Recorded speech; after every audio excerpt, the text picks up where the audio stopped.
dans les années à venir, on peut vraiment espérer, oui, de nouveaux médicaments qui vont faire du bien aux patients, qui vont changer drastiquement leur vie. Un exemple, ce sont les maladies rares, pour lesquelles l'Europe a mis en place une régulation qui stimule vraiment la recherche.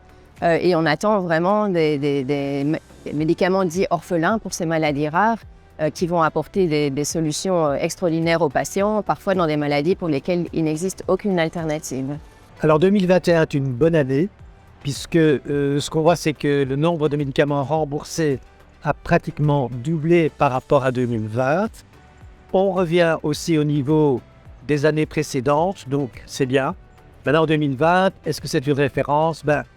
Pas vraiment, puisque vous le savez, c'était le Covid, et donc pas mal de procédures de remboursement ont été suspendues par la Commission, et on a un effet rattrapage.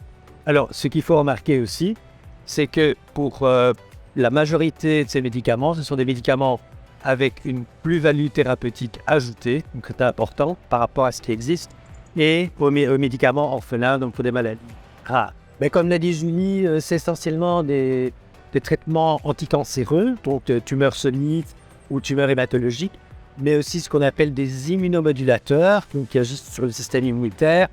Et là, comme exemple, la sclérose en plaques, ou le psoriasis ou la colite ulcérative.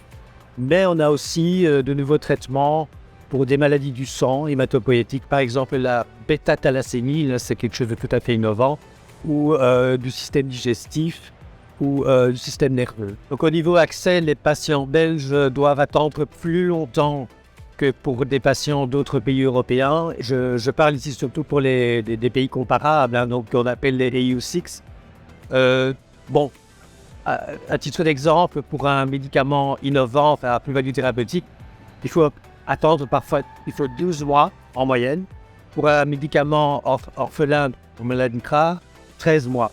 Alors, où se situe la Belgique? Je dirais à peu près, si on regarde sur l'ensemble des pays européens, de tous les pays européens, suivant le Weight Indicator, on est à peu près à la moitié. Donc, la Belgique pourrait être plus ambitieuse et donc raccourcir les délais de remboursement.